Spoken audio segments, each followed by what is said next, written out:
Hello everyone, I am very glad that you're joining this story. Subscribe, like and comment. Enjoy the story, smile more often. It happened on a Wednesday, just after breakfast, the kind of day where nothing seems off until it's far too late to stop it. Daniel stood in the kitchen like he always did, barefoot, bathrobe draped loosely over his shoulders, stirring his coffee with that lazy swirl he'd perfected over the last 20 years of morning routines. I was washing dishes, listening to the soft hum of the radio and the occasional creak of the floor beneath his feet, thinking about absolutely nothing, which is maybe why it hit me so hard when he said it. "I need space," he said, like it was just another item on the grocery list, something casual and manageable, like picking up avocados or running low on milk.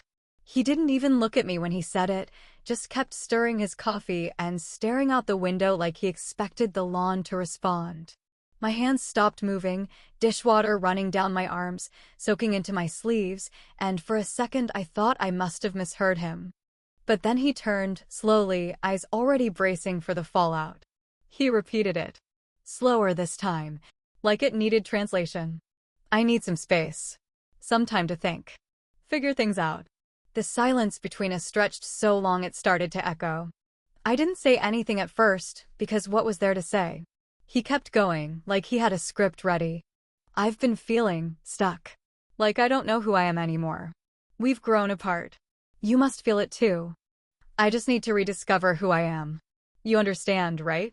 He said it so calmly, like we were discussing a movie we'd both watched and just happened to interpret differently.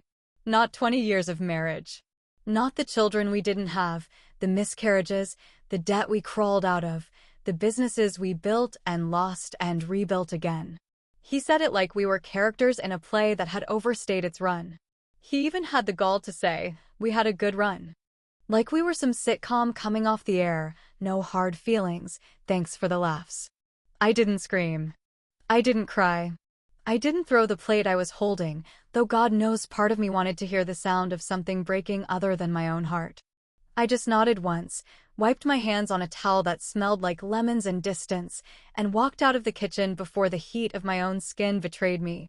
The divorce papers came 2 weeks later. He'd already had them drawn up.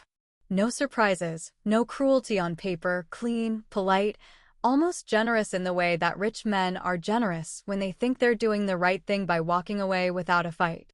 I signed them without a word, without a lawyer, without even reading them all the way through. Not because I trusted him, those days were long gone, but because I already knew this wasn't about fairness. It was about finality. He wanted space? Fine. He could have all the space in the world. But he would never have me in it again. Within a month, I started seeing glimpses of her, Lexi, flashing her too white smile and her too thin arms around town. She was at the grocery store in my old coat. In his car. In his driveway.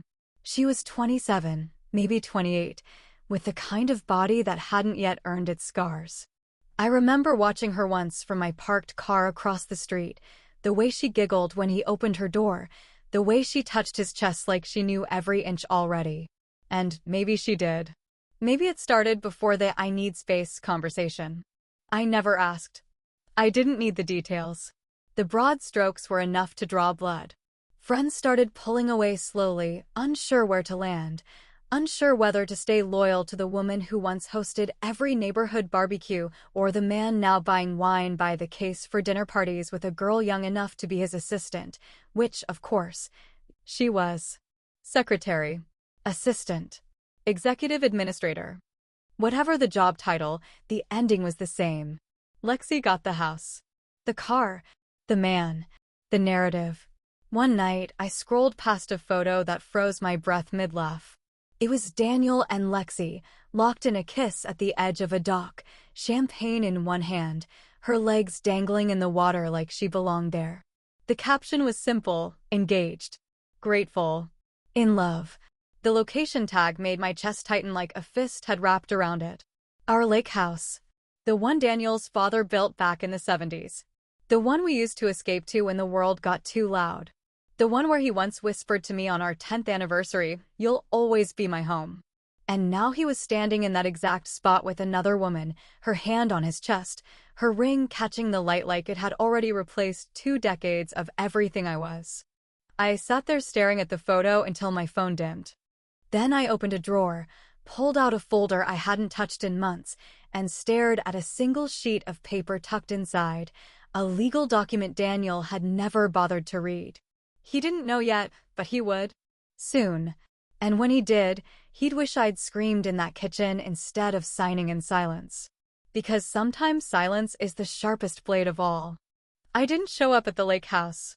I didn't send a message or smash a wine bottle or post something cryptic on social media like people seem to do these days when their lives fall apart in public.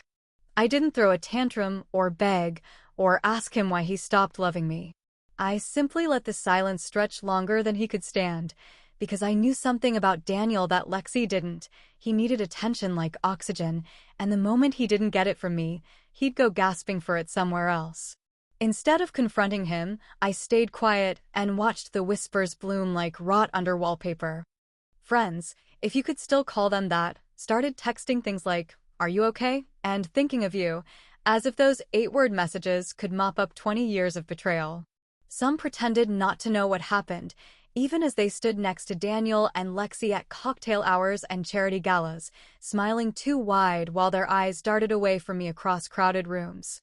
Others kept their distance entirely, worried the mess might be contagious. Daniel and Lexi became fixtures in town overnight, like someone had flipped a switch and suddenly they were the golden couple of every local event. They posed for pictures at fundraisers and wine tastings, always dressed like they had something to prove, and honestly, they probably did.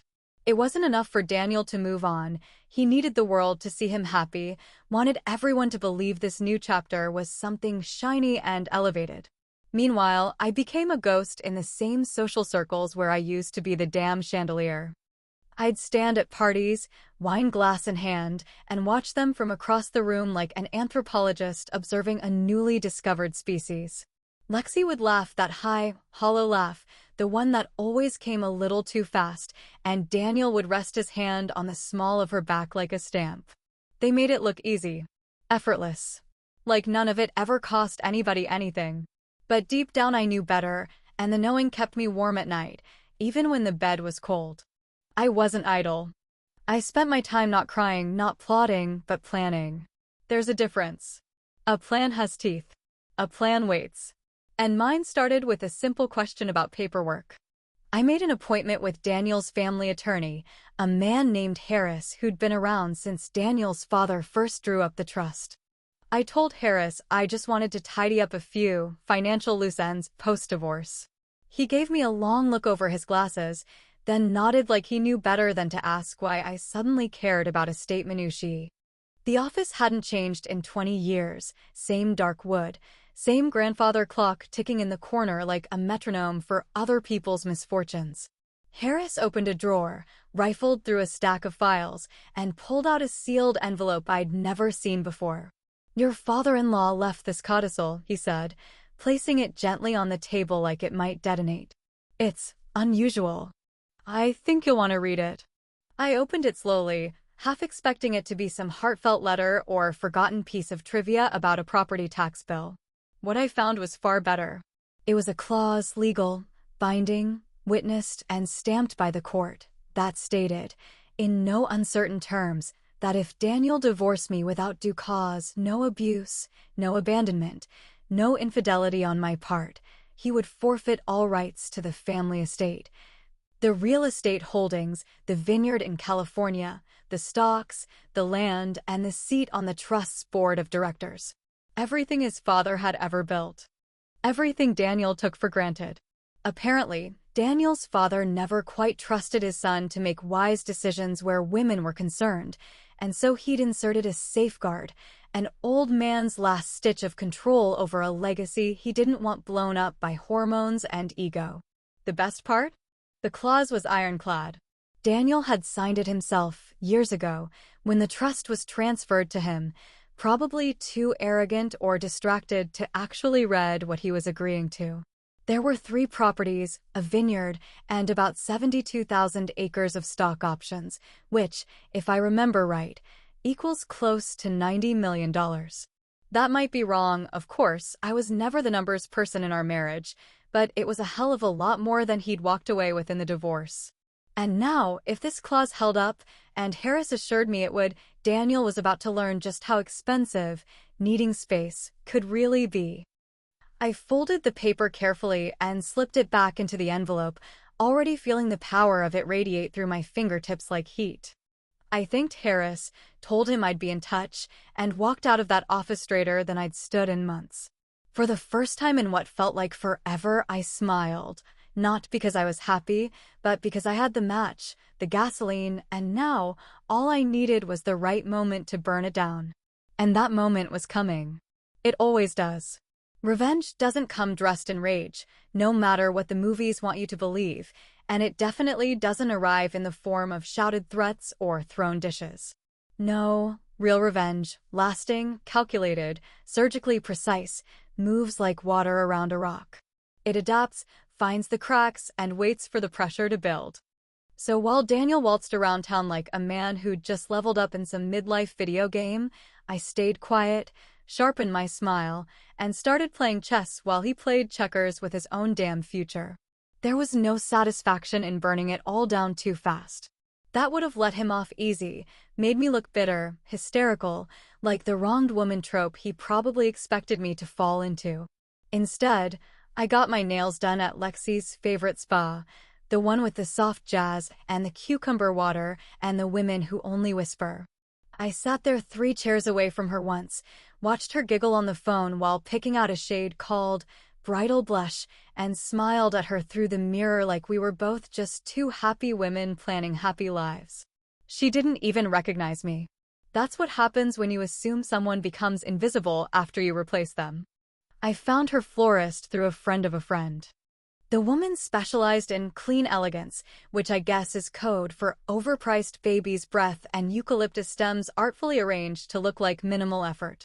I pretended to be a client for a different event, asked casual questions about recent weddings she'd worked on, and by the time I left, I had a full layout of Lexi's engagement color scheme, the guest count, and the location, our lake house. Not his, not hers, and certainly not theirs. Ours. That lake house meant something. It wasn't just where we vacationed. It was where Daniel proposed. It was where we went after my second miscarriage, when I couldn't bear to look at another baby shower invitation. It was where we fought like hell over selling the business, then made up in a hammock under the stars with whiskey and nothing left to lose. And now it was where Lexi would twirl in her white dress, pretending her love story wasn't built on someone else's bones. I let a few more weeks pass, just enough time for the invitations to go out, the RSVPs to roll in, the smug little countdowns to be posted on social media with hashtags like #LexiandDanForever. I didn't respond. I wasn't invited. But I was going anyway. Not to scream, not to make a scene, but to hand him something he forgot existed, a reminder that not every door you close stays shut. My preparations were meticulous. I didn't buy a new dress. I wore the one I'd worn on our 10th anniversary, the same soft navy that used to make him stare across the table like I was the only woman in the room. I still had the earrings he gave me that night, tucked in a velvet box I hadn't opened in years. I wore those too. Not for him. For me. Because there's something delicious about walking into a room full of people who think they've erased you, only to see their eyes widen like ghosts just walked in wearing heels. The night before the party, I opened my drawer and reached for the envelope, crisp, heavy, still sealed with that little gold sticker from Harris's office. It felt like it weighed 10 pounds, and in a way, it did. Inside was the slow-burning truth Daniel had never seen coming, not in all his ego and arrogance and overconfident little midlife glow-up. I placed it beside an old photo I kept tucked at the back of the drawer, the one from our 5th summer at the lake. We were tan and smiling, Daniel with his arms slung over my shoulder, me with my head tilted like I still believed in him. I looked at the 2 objects, past and present, side by side, and felt something shift in my chest. It wasn't rage. That had passed. It was clarity. A cold, Clean kind of peace that only comes when you know you're walking into a battle with the sharpest blade in the room, and no one even knows you're armed. I slipped the photo back into the drawer but kept the envelope in my hand. I stood there for a moment longer, letting the silence of the house wrap around me, the house he left behind like it meant nothing. Then I turned off the light, grabbed my bag, and went to sleep with a small, steady smile on my face, because tomorrow I wasn't just going to the engagement party. I was bringing the reckoning. The lake house was dressed for a wedding without the ceremony, white drapes fluttering in the breeze like they were trying to escape, string lights coiled around every branch and beam. Soft jazz humming through outdoor speakers placed exactly where Daniel used to blast Springsteen and drink beer shirtless on the dock. There were catered hors d'oeuvres I didn't recognize, people in linen and pastels sipping overpriced white wine like they were auditioning for a lifestyle magazine, and that polished, weightless atmosphere you only get when people are pretending they haven't noticed the rot beneath the floorboards. I didn't arrive early, and I didn't arrive fashionably late. I arrived exactly at the moment Daniel stepped onto the deck with a champagne flute in his hand and Lexi glowing beside him like someone had dipped her in honey and compliments. She was wearing a white dress that wasn't quite a wedding gown, but might as well have been, the kind of thing you only wear when you know the room is watching. The diamond on her finger sparkled like it had a spotlight all its own, and her lips curled in a way that made it clear she believed this moment belonged entirely to her. Daniel cleared his throat and started his speech, the kind he always gave well, just enough charm to disarm, just enough emotion to seem authentic, and absolutely nothing of substance. "We're here because life is full of chapters," he said, smiling out at the crowd with that same smug confidence I used to fall for. "Some end. Some begin. But the most important thing is to keep turning the page." There were polite laughs, a few misty eyes, and someone raised a glass before he even finished. Lexi giggled and leaned into him like she was the reward for all his hard years of self-discovery, and for a second, I almost felt sorry for her. Almost. Because the truth is, she didn't steal anything. Daniel gave it all away freely. His loyalty, his marriage, his dignity, wrapped it in ribbon, and handed it off to the first 20-something who made him feel younger than he was. I walked in mid-toast. He didn't see me at first. Lexi did. Her smile faltered for a second before she caught herself, but by then the eyes had started turning, one guest at a time, like dominoes tipping silently toward the end of something they didn't understand yet. I wasn't wearing black. That would have been too obvious. I wore navy again, the same dress from our anniversary, the one that once made Daniel whisper that I looked like every dream he'd never deserved. My heels clicked on the wooden planks as I walked toward him, the envelope in my hand held with the kind of calm that makes people nervous before they even know why. Daniel turned and saw me. His smile froze just long enough for the cameras and his mind to catch it. "Margaret?" he asked, not with anger or fear, but with confusion, like I'd broken some unspoken rule by showing up without his permission. I stopped in front of him, close enough to smell the expensive cologne I bought him 5 Christmases ago. I didn't say hello. I didn't ask how he'd been. I just handed him the envelope and said, clearly and loudly enough for the nearest 10 people to hear, "Congratulations. You're finally free. But not rich." The silence that followed was like a hole opening beneath the party. I turned and stepped back, giving him space to open it, and he did it right there, in front of everyone. He read it quickly at first, then again slower, his brow furrowing, his mouth twitching like it couldn't quite figure out whether to speak or vanish. Lexi leaned in, still smiling like the cameras were rolling, until Daniel whispered something in her ear. Her head snapped toward me, and the color drained from her face like someone had pulled the plug. He read the clause aloud, his voice hollow now, brittle around the edges. "If Daniel divorces Margaret Johnson without cause defined by infidelity, abuse, or abandonment, he shall forfeit all rights to the Johnson Trust, including but not limited to inheritance of property, stock, and board voting rights." There was a beat. Then another. Then the party broke into scattered whispers and darting eyes, like a bomb had gone off without a sound. Lexi stepped away from him slowly, her mouth open but empty, her hands still held in midair like she forgot what it was for. She turned toward me, then toward the guests, and finally toward Daniel, whose mouth was now moving silently, trying to explain something too late to matter. I took a step closer, not enough to crowd him, just enough to finish the scene. "Your father always said loyalty should be worth something," I said, locking eyes with the man who once promised me forever. "Turns out it's worth everything." Lexi made a sound somewhere between a gasp and a sob. She raised her hand and threw her champagne glass against the deck rail, the stem snapping with a sharp crack as the glass exploded into glittering pieces. Someone shrieked. Someone laughed, awkwardly. Lexi turned on her heel and stormed down the dock barefoot, the diamond ring still flashing on her hand like a curse. Daniel just stood there, the envelope limp in his hand, his mouth opening and closing with nothing behind it. I didn't offer him a smile. I didn't offer him a damn thing. I just turned and walked back through the crowd, heel steady, head high, and for the first time in a long time, every step I took felt like it belonged to me. The party ended long before the last car pulled away, and by the time the last bottle was packed back into its crate and the candles burned down to flickering puddles of wax, Daniel stood alone on the back deck of the lake house, staring at the water like it might have answers hidden somewhere beneath the reflection of his broken plans. I didn't stay to watch him unravel, but I heard later from someone's cousin's wife that he didn't speak to anyone for the rest of the night, not even to the caterer who asked if they should box up the leftover crab cakes or just toss them.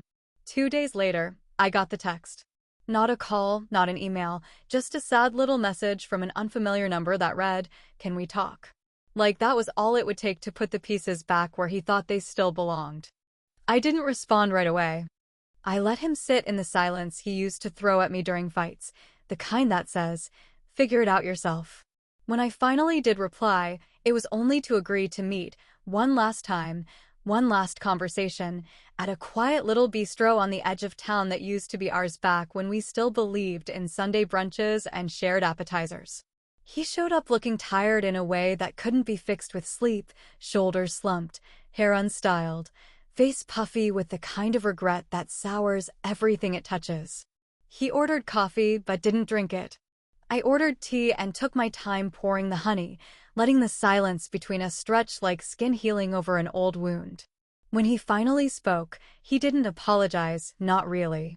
He just started pitching alternatives like he was back in a boardroom, trying to save a deal that had already been sold out from under him. "Look," he said, running a hand through his hair like that could rewind the last few months. "This doesn't have to be final. Maybe we can renegotiate. Figure something out. You don't want to punish me forever, do you?"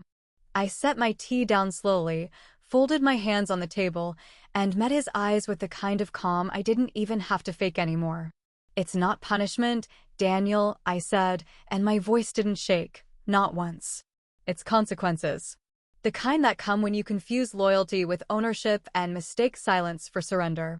He tried again, desperate now, scrambling through every charm he used to disarm me for years, reminding me of memories, of hard times we'd survived, of late nights and old promises, even mentioning the damn dog we buried under the big oak tree.